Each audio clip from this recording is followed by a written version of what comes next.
इस वीडियो में कोई आरोप नहीं है, कोई फाइनल जजमेंट नहीं है, सिर्फ सवाल है, रिकॉर्ड्स हैं और वो बातें हैं जो हेडलाइंस के शोर में कहीं खो जाती हैं। योगी आदित्यनाथ किसी के लिए कठोर सीएम, किसी के लिए एक स्ट्रॉन्ग लीडर और कुछ लोगों के लिए एक रहस्य। आज हम बात करेंगे योगी आदित्यनाथ के पास्ट के बारे में जो पब्लिक रिकॉर्ड में नहीं है, उन कंट्रोवर्सीज के बारे में जो बार बार उठती हैं और उस पावर पॉलिटिक्स के बारे में जहां योगी, मोदी और अमित शाह के नाम अक्सर एक ही लाइन में लिए जाते हैं। वीडियो को एंड तक देखोगे तभी आप डिसाइड कर पाओगे कि क्या योगी बीजेपी में रहने लायक हैं या फिर उनको नया पार्टी बनाना चाहिए और प्रधानमंत्री के उम्मीदवार में खड़ा होना चाहिए। क्योंकि मुझे ऐसा लगता है कि बीजेपी वाले तो नहीं चाहेंगे कि योगी जैसा, जो उनकी बातें नहीं मानता, जो सच को सच मानता है, वो प्रधानमंत्री बने हमारी पार्टी से। क्या पता बाद में योगी, मोदी और अमित शाह के जो डिसीजंस होंगे उनको ही नकार दे। बात करते हैं अजय बिष्ट से योगी आदित्यनाथ के सफर की। योगी आदित्यनाथ का जन्म होता है उत्तराखंड के एक नॉर्मल परिवार में। नाम था अजय मोहन बिष्ट। कोई पॉलिटिकल फैमिली नहीं, कोई दिल्ली कनेक्शन नहीं। फिर एक दिन एक यंग लड़का सब कुछ छोड़कर गोरखपुर मठ पहुंचता है और धीरे धीरे एक रिलीजियस पहचान एक पॉलिटिकल पहचान में बदलने लगती है। गोरखपुर मठ सिर्फ एक मठ नहीं बल्कि पूर्वांचल की पॉलिटिक्स का एक पावरफुल सेंटर है। यहीं से योगी आदित्यनाथ को मिलता है एक लॉयल फॉलोइंग, एक क्लियर आइडियोलॉजी और मास मोबिलाइजेशन की पावर। सवाल यहीं से शुरू होता है, जब धर्म, जन समर्थन और राजनीति एक साथ आ जाए तो पावर का लेवल क्या होता है।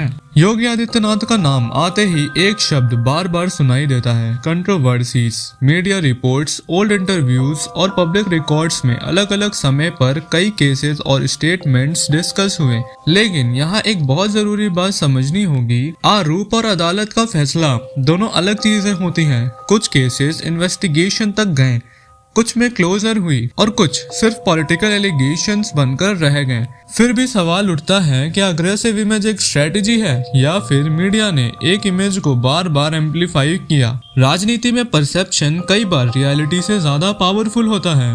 अब हम बात करते हैं कि योगी आदित्यनाथ अचानक से सीएम पद के उम्मीदवार में कैसे आए और बीजेपी ने उन्हें सीएम बनने तक का सफर करा दिया। ये बात है 2017 की। यूपी इलेक्शन का रिजल्ट आता है, बीजेपी को मैसिव मेजॉरिटी मिलती है। सबके मन में सवाल, सीएम कौन बनेगा, कोई सीनियर फेस, कोई दिल्ली फ्रेंडली नाम। और तब एक फैसला होता है, Yogi Adityanath chief minister of Uttar Pradesh. यहाँ से स्पेकुलेशन शुरू होती है। पॉलिटिकल एनालिटिस्ट कहते हैं, क्या ये एक बोल्ड मूव था या एक कैलकुलेटेड डिसीजन। सच ये है, बीजेपी जैसे बड़ी पार्टी, सीएम का फैसला सिर्फ स्टेट लेवल पर नहीं होता।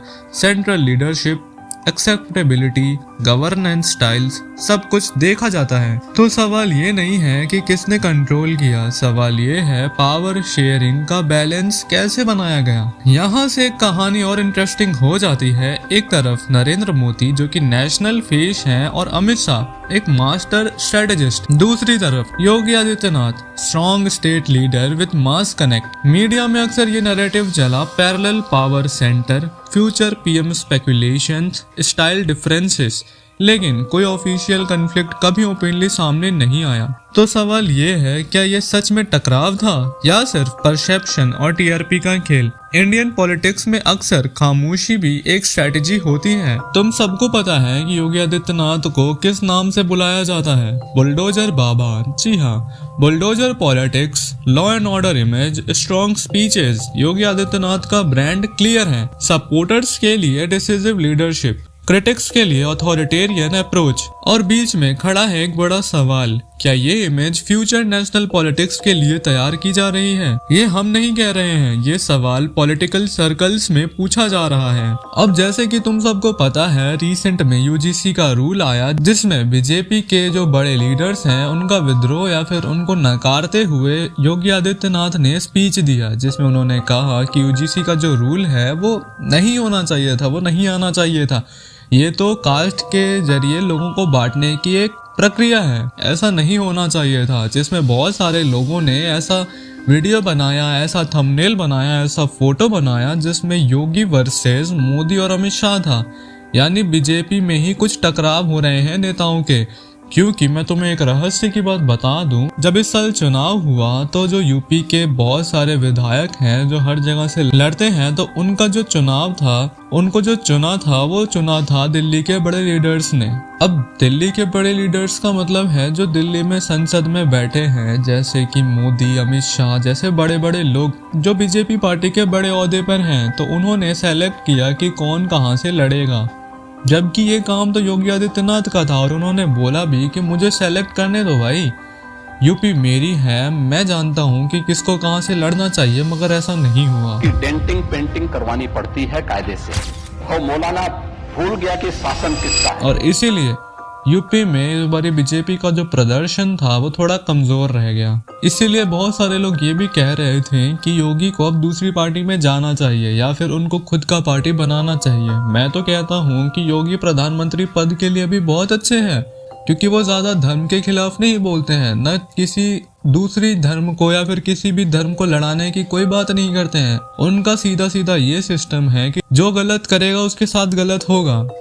मुझे उनका एक कहा हुआ बात बड़ा सही लगता है, शायद तुम भी रिलेट कर पाओ, कि अगर किसी भी बेटी या फिर किसी भी लड़की के साथ किसी भी चौराहे पर कुछ भी गलत होता है, कोई भी उनके साथ छेड़छाड़ करता है, तो अगले चौराहे पर उसकी गांड में गोली हम मारेंगे। कितनी अच्छी बात कही है योगी ने। इस वीडियो का मकसद किसी को दोषी या हीरो बनाना नहीं था, मकसद सिर्फ इतना था, रिकॉर्ड्स को देखना, नैरेटिव्स को समझना और पावर के पैटर्न को पहचानना।